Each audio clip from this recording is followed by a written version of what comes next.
A paz do Senhor Jesus Cristo, que Deus abençoe a minha e a sua vida. Sou o Diácono Gabriel e estamos mais uma vez no canal Escola Bíblica. Seja muito bem-vindo ao canal. Estamos estudando a lição dos adultos, cujo tema é o Deus que governa o mundo e cuida da família, né? O comentarista da lição é o pastor Silas Queiroz. Fica até o final do vídeo que eu tenho certeza que nós seremos edificados pelo poder da palavra de Deus. Pastor André.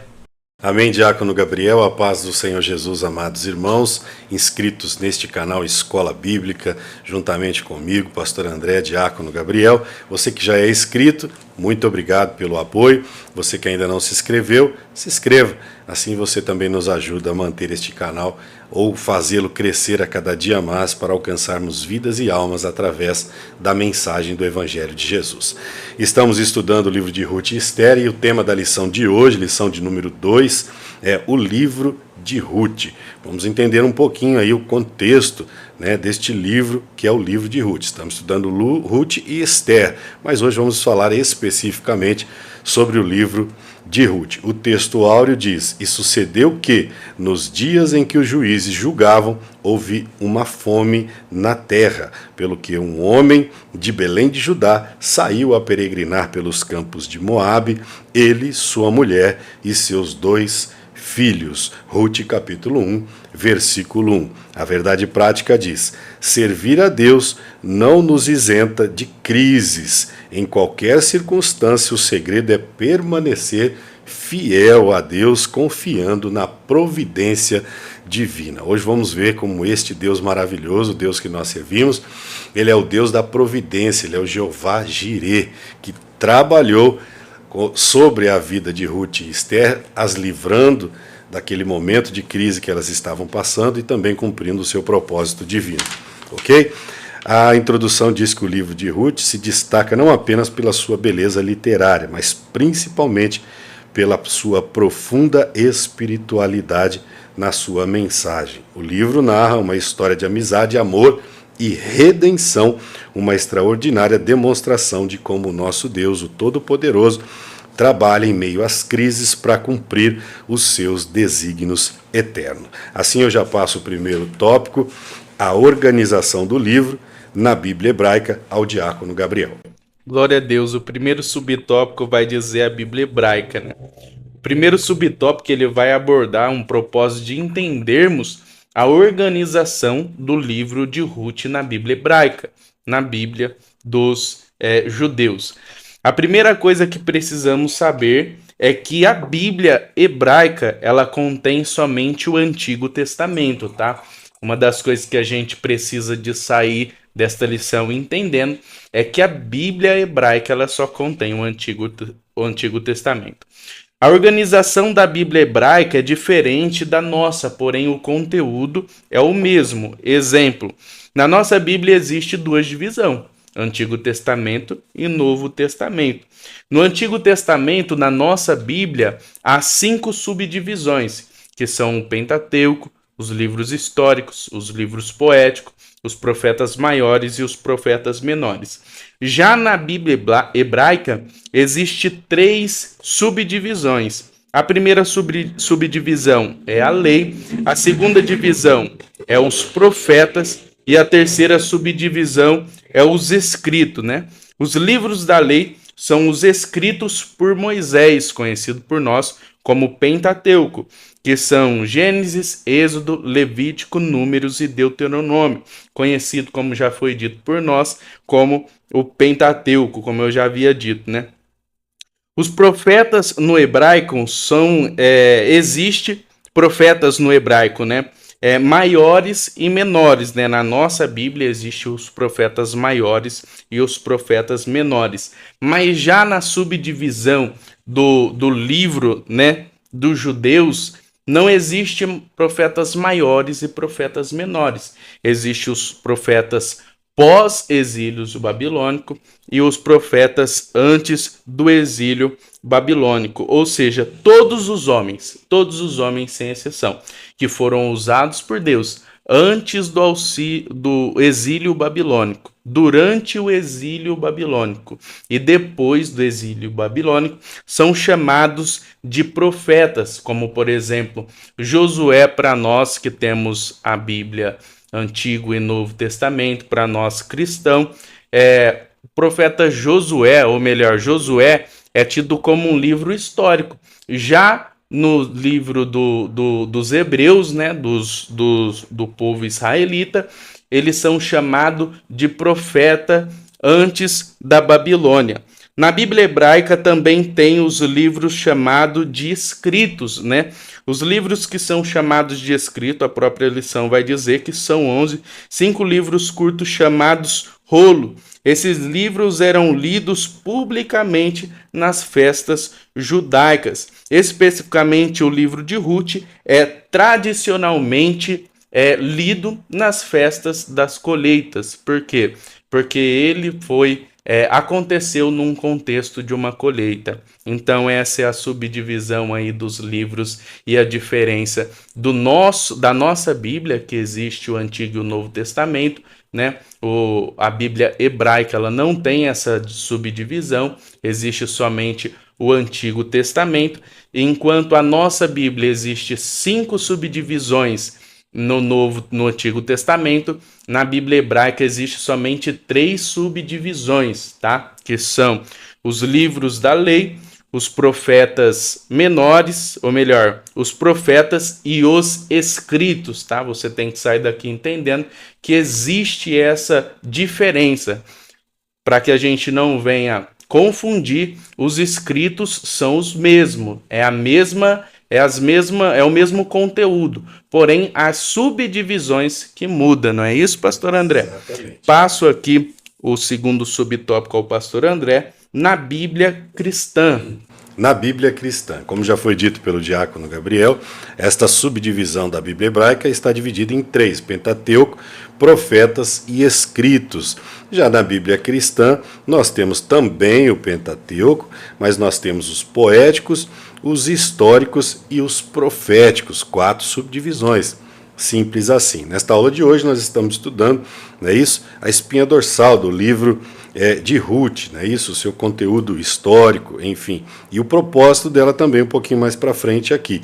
Nós vamos observar que Ruth está categorizada nesse contexto teológico como livro histórico, mas não deixa de ter também a sua beleza poética, louvado seja Deus. Por quê? Porque no livro de Ruth manifesta-se o amor de Deus, a providência de Deus sobre a vida de Ruth e Noemi, naquela circunstância adversa da vida que elas estavam vivendo, sozinhas, abandonadas, sem marido, viúvas, mas aonde nós vimos claramente o poder, o agir de Deus, a providência de Deus sobre a vida delas. Por isso é considerado um livro histórico, real, fatos que de fato aconteceram, aonde Deus trabalhou na vida de Noemi e de Ruth e através da vida de Noemi e de Ruth, para que dali viesse o remidor. Louvado seja o nome do Senhor Jesus. Então vimos aí que o livro é tido categorizado como histórico, mas também visto com a sua beleza poética. Louvado seja Deus.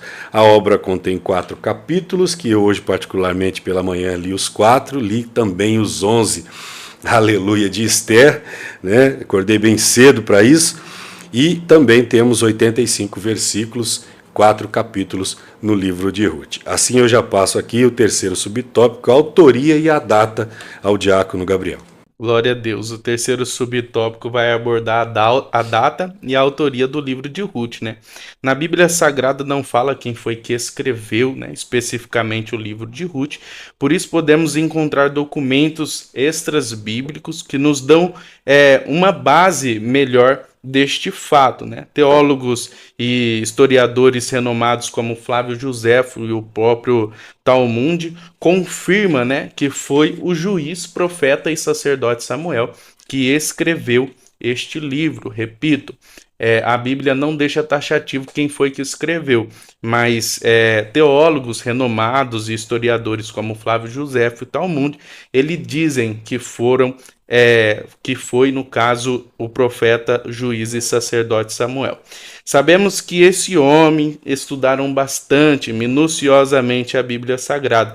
Sendo assim, eles encontraram aspectos na escrita de Samuel, escrevendo 1º e 2º Samuel, e esses aspectos foram basicamente as mesmas coisas que eles encontraram no livro de Ruth. Por isso eles fazem essa comparação, e também tem o fato de que Samuel ele foi o último juiz. Então eles acreditam que por Samuel ele ter feito parte aí desse último período de tempo dos juízes, eles acreditam que foi o próprio profeta Samuel quem escreveu o livro de Ruth. Um dos objetivos dessa lição é trazer credibilidade a este livro, né? Trazer aí a confiança, porque pelo fato de esse livro, o pastor André, não conter o nome de Deus, muitas pessoas não acreditam na veracidade dele, não acreditam que foi inspirado pelo Espírito Santo. Mas o fato é que a gente vê o agir de Deus em todo o livro, nos ensinando, nos corrigindo e nos redaguindo, né? Então, de fato, é sim inspirado por Deus, né?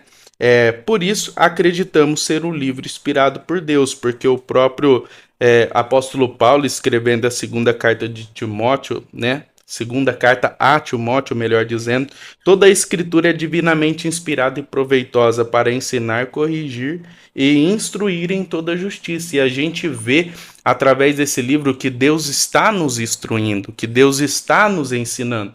Por isso, por mais que não tenha o nome de Deus neste livro, por mais que não tenha Deus ali inscrito, vemos claramente o agir de Deus na vida dessa mulher e através desta mulher.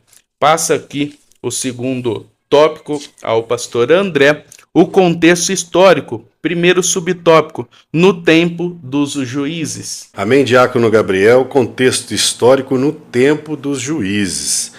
Não há uma data precisa para os fatos narrados no livro de Ruth, louvado seja Deus. Mas nós temos aqui algumas bases que nos dão assim um respaldo para entendermos o período que ocorreu os fatos, louvado seja Deus, né? Por exemplo, nós sabemos que os fatos ocorreram 3 gerações antes de Davi. Basta entender que quando Boaz casa-se com Ruth, eles têm Obed, Obed tem Jessé, Jessé Davi, ou seja, 3 gerações antes foi o período narrado dos fatos ocorridos no livro de Ruth. Sabemos também, por Ruth capítulo 1 e versículo 1, que o fato ocorreu no tempo dos juízes, onde sucedeu ali uma grande fome na terra de Israel, quando Elimeleque saiu a peregrinar pelos campos de Moabe. O texto narra que foi no período dos juízes que demorou cerca de 300 anos, 3 séculos, que se inicia ali logo após a morte de Josué, né? Os profetas vinham em decadência, matando-se os profetas, e aonde ocorre ali a frase mais triste de Juízes 17, versículo 6, que diz que cada um fazia o que parecia bem aos seus olhos. Então nós vamos observar que logo após a morte de Josué, começa o período dos juízes, mas nós vamos observar o quê? Que a teocracia, o governo de Deus, fica em segundo plano. Não é isso? Cada um fazia o que parecia bem aos seus olhos, ou seja, a nação de Israel ali, entrando assim numa decadência espiritual total, numa anarquia, numa apostasia, abandonando o sacrifício e assim a comunhão com o Deus de Israel. Louvado seja Deus. Nós vamos observar que esse período durou, como já falei, cerca de 3 séculos, aproximadamente de 1375 antes de Cristo. Louvado seja Deus. Se estendeu até o início da monarquia, quando Israel pede um rei, né? Sempre olhando para as outras nações, deixaram o governo teocrático de Deus sobre a vida deles e pediram um rei, quando aí acontece a ascensão do rei Saul, louvado seja Deus, né? E nós vamos observar então que assim, sem uma sábia direção, o povo começou a perecer. Provérbios capítulo 11, versículo 14 diz: não havendo sábios conselhos, o povo cai, mas na multidão dos seus conselhos há aleluia, segurança, louvado seja Deus. Então nós observamos aí que não existe uma data, não existe um período, mas existe bases bíblicas para entender que no período dos juízes ocorreu os fatos do livro de Ruth e um período muito conturbado da história em que o texto sagrado diz, como já falei, Juízes 17:6, cada um fazia o que parecia bem aos seus olhos, não é isso? Mas nós vamos observar que a bondade de Deus, o socorro de Deus sempre estava e sempre estará até a consumação da obra de Deus sobre a nação de Israel. Assim eu passo aí o segundo subtópico, secularismo, hedonismo e idolatria, ao diácono Gabriel. Glória a Deus, a gente, através aqui desse subtópico, a gente já vai entender que o povo estava totalmente contra os princípios da palavra, como já foi dito pelo pastor André. E uma das coisas que a gente precisa saber, né, o que é o secularismo? O que é o secularismo? É um sistema que defende a separação entre a igreja e o Estado. Tá? O secularismo defende princípios como anular a religião. Eles acreditam que a religião ela deve ser extinta da civilização humana. Eles acreditam que a religião ela atrapalha o ser humano de evoluir. Eles defendem a ideia que todas as religiões são caminhos que as pessoas devem e conseguem chegar a uma espiritualidade perfeita. A gente vê que eles mesmos entram em contradição. Primeiro, que não pode ter religião, e segundo, que todas as religiões levam a uma espiritualidade perfeita. Já dá para ver aqui que eles entram em contradição, mas o objetivo central deles é se opor contra Cristo, se opor contra a igreja, se opor contra a verdade. Estudando a história, vemos que o contexto geral, nos tempos de Ruth, havia também esse secularismo, né, onde as pessoas serviam vários deuses como a própria lição aqui vai dizer, Baal, Astarotes, né, inclusive a ideia de adorar outros deuses, de fazer conforme o seu próprio coração pede, e totalmente banalizando aí ao Deus de Israel. Vemos que o hedonismo predomina também nos tempos de Ruth, né? E diante de todo esse cenário vemos a importância da liderança na vida deste povo, porque a gente vai ver que na época dos juízes ali do princípio acabou-se, né, o ministério de Josué, e agora o povo estava sem uma liderança.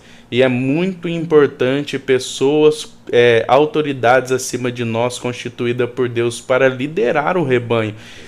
Dentro de todo o planejamento do Senhor de Gênesis e Apocalipse, Deus ele sempre colocou líderes. E quando não tem esses líderes, o povo fica perdido, né, pastor André? E a gente pode aqui abrir um parêntese para falar de líderes cheios do Espírito Santo que obteram êxito, né?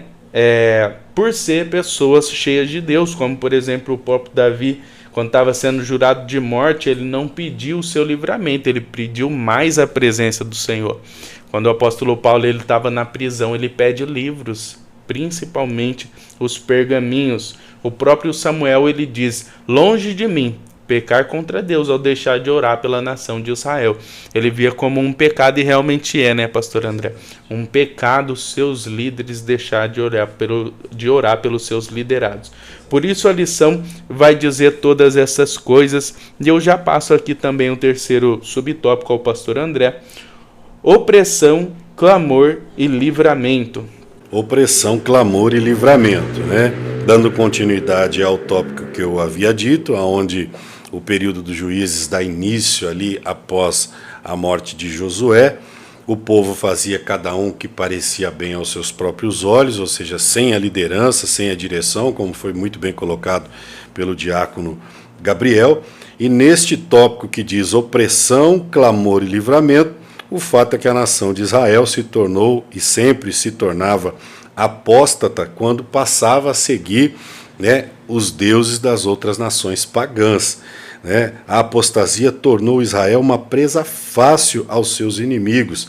Os reis entravam, levavam cativo por longos períodos, tornava-se a nação de Israel vassala às outras nações, uma nação que sempre provou do poder de Deus. As nações vizinhas tinham medo, temor do Deus de Israel, mas o povo de Israel sempre se corrompia com os costumes pagãos das nações vizinhas e, por sua vez, acabava se tornando vassala, escravo desses reis, dessas nações vizinhas, que, por sua vez, atacavam, saqueavam, levavam cativo, matavam mulheres, filhos, enfim, acabava ali a opressão terrível sobre a nação de Israel, que abandonava, por sua vez, o seu Deus, o Jeová Jireh, o Deus da providência, Yahvé, o Deus da nação de Israel até hoje. Louvado seja Deus. Saqueavam as cidades, mantinham o povo sob domínio opressor por longos períodos.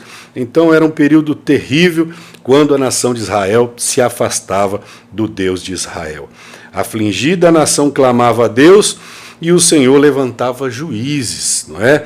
A lição aqui ensina que esses juízes não eram juízes magistrados, letrados e doutorados como os dos dias atuais, mas geralmente eram líderes de guerra, militares, homens e também mulheres, porque nós lembramos muito bem da juíza, profetisa e poetisa e também líder comunitária Débora, né? Sabia disso, Diácono Gabriel? Ela era juíza, profetisa, era poetisa e ela também era uma líder ali na comunidade dela.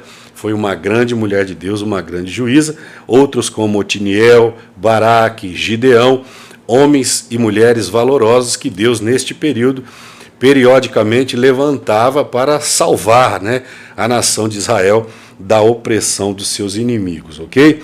Poderosamente usados por Deus para julgar a causa de Israel, livrando-os dos seus opressores, apesar dos repetidos ciclos de, aleluia, identidade da nação, né? Ou seja, Israel sempre caía na apostasia e na adoração aos falsos deuses, mas Deus, pelo seu infinito amor, sempre levantava alguém para trazer socorro à nação de Israel. Deus ainda até hoje está provendo sobre a nação de Israel. Deus está tratando com todos, né? Nós vamos ver daqui a pouco que a parede que dividia, né, as nações, o povo judeu das demais nações, foi derrubada. Todos agora que por Cristo Jesus entregarem a sua vida, não são mais criaturas, mas somos filhos. Nunca foi Deus o Criador exclusivo da nação de Israel. Gênesis capítulo 12, Deus já disse: a partir de ti serão benditas todas as famílias da terra.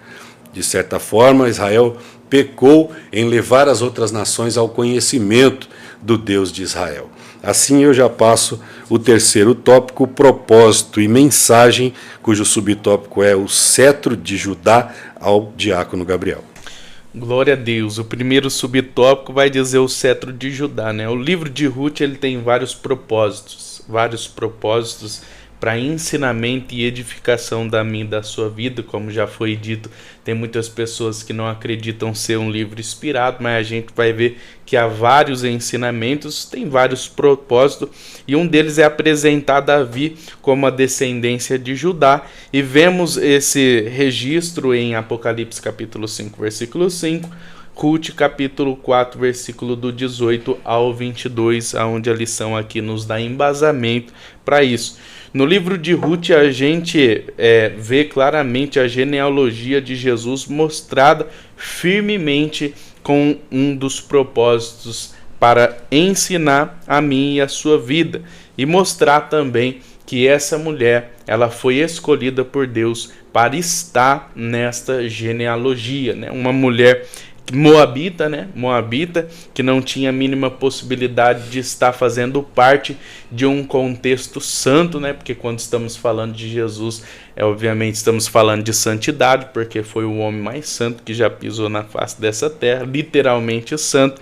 E o contexto vai falar a respeito disso, que Ruth foi escolhida por Deus para participar, né, dessa graça, né, desse favor imerecido. Uma das coisas que a lição vai dizer é a posição de liderança. A promessa feita a Abraão segue e agora pela descendência de Judá, sendo Samuel o autor do livro. Aqui também vai enfatizar esta parte de que Samuel, ele foi o autor do livro, como já foi dito, você tem que entender isso, porque a Bíblia não fala, não enfatiza que Samuel ele foi o escritor do livro, mas através de ensinos, de livros extras bíblicos que nos traz embasamento, que nos traz enriquecimento através da história, através de escavações, que historiadores que dedicam a sua vida para trabalhar em prol de conhecer cada dia mais as escrituras sagradas, eles nos dizem que foi Samuel que escreveu esse livro através de ensinos minuciosamente através da palavra de Deus.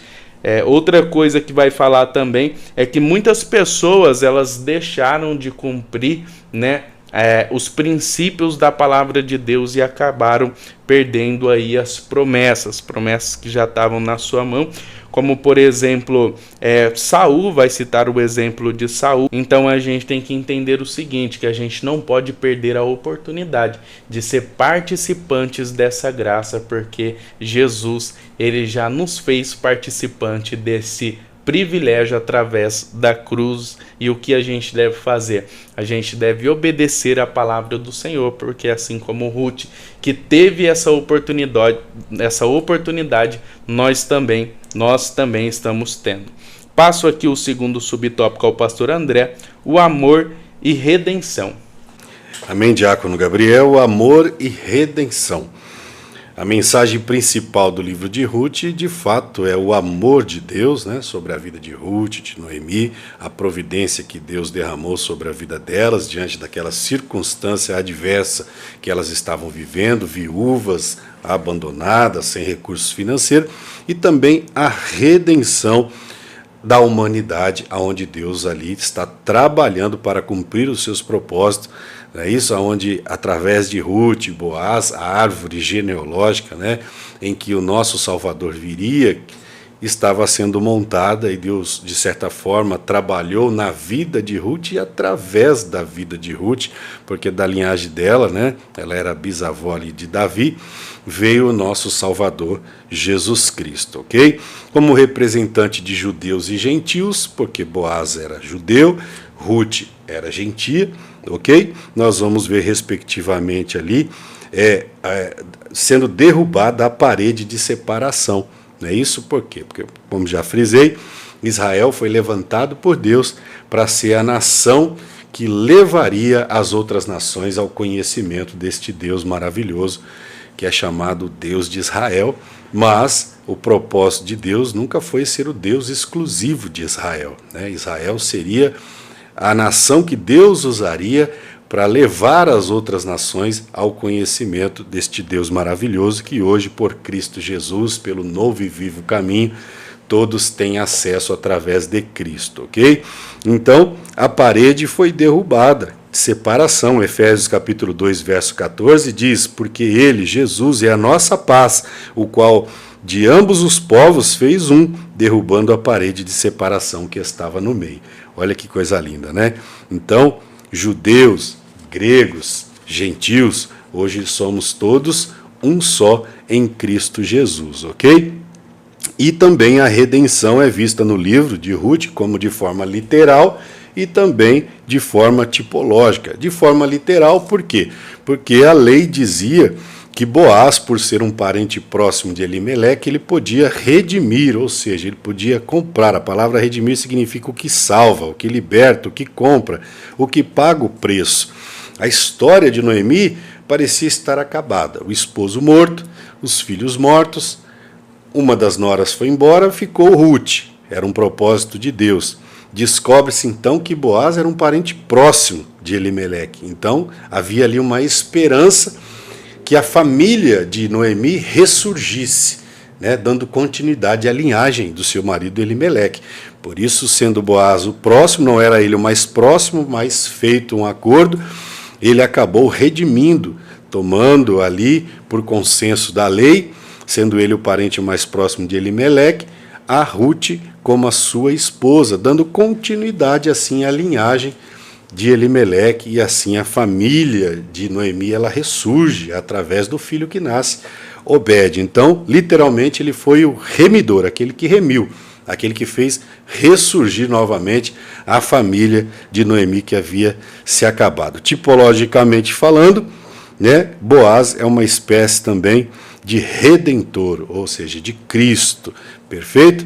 Tipologicamente falando, representa porque Cristo ele é o nosso redentor, ele é o nosso remidor, ele nos comprou com alto preço de sangue e remiu a nossa vida. Eu já passo o terceiro tópico, fidelidade e altruísmo, ao diácono Gabriel. Glória a Deus. Uma das coisas que a lição aqui nesse terceiro subtópico vai apontar é que nos tempos de Ruth não estava todos perdidos, né? Havia uns remanescentes ali. E linkando para os dias de hoje, eu quero te dizer uma coisa: existem remanescentes nessa geração.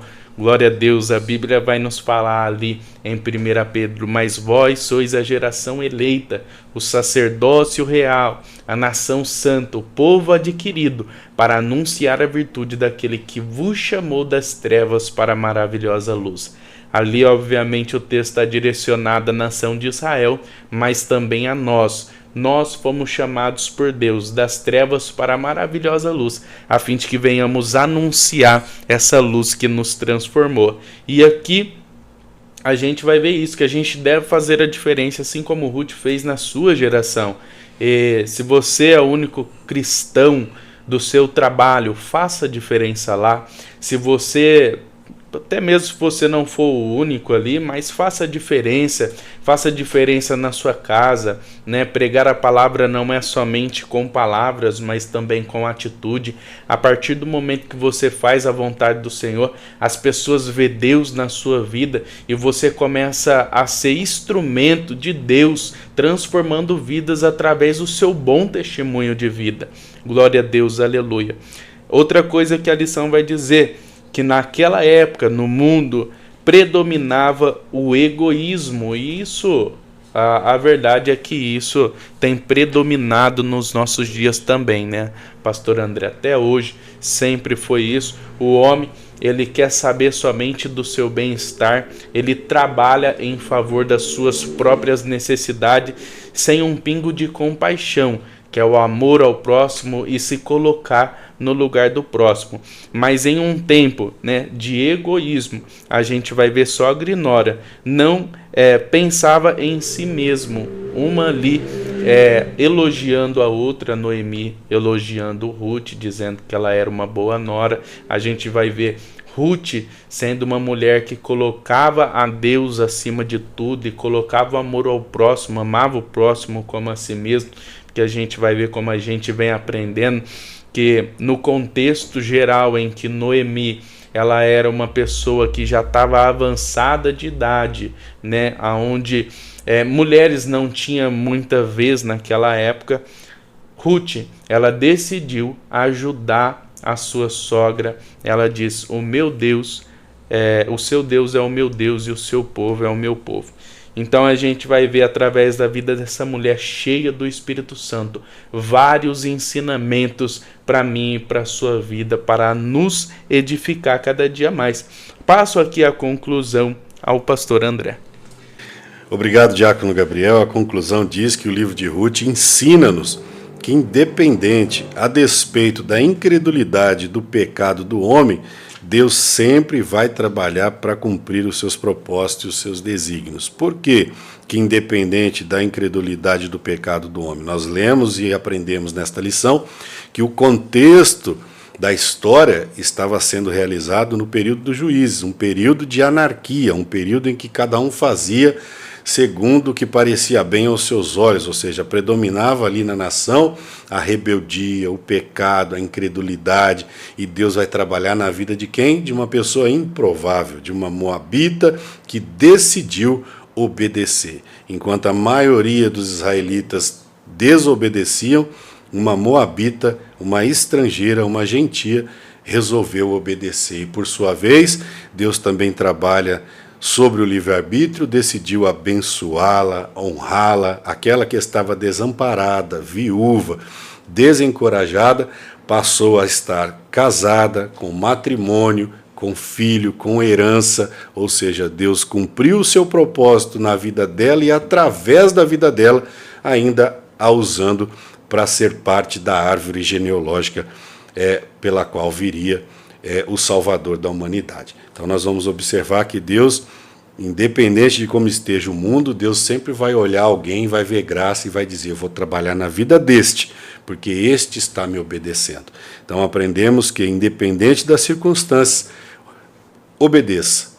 Seja diferente, como já foi falado, porque Deus vai olhar, Deus vai ver graça e Deus vai planejar, primeiro para que os propósitos divinos da redenção da humanidade se cumpra, segundo para abençoar a minha e a sua vida, porque Deus não só nos usa, mas também nos abençoa, porque Ele é um Deus de amor. Louvado seja Deus. Eu passo as considerações finais sobre o nosso canal ao Diácono Gabriel. Glória a Deus, eu agradeço muito a Deus pela sua vida, que Deus abençoe, que Deus continue cada dia mais fazendo com que nós sejamos edificados pelo poder da palavra de Deus. Se inscreva no canal, ative o sininho, deixe o seu like, porque você fazendo isso, o YouTube entende que você está gostando do vídeo e indica para mais pessoas. Assim, você é um participante do reino dos céus, propagando cada dia mais a mensagem da cruz do Evangelho. Que Deus abençoe a sua vida, no nome de Jesus.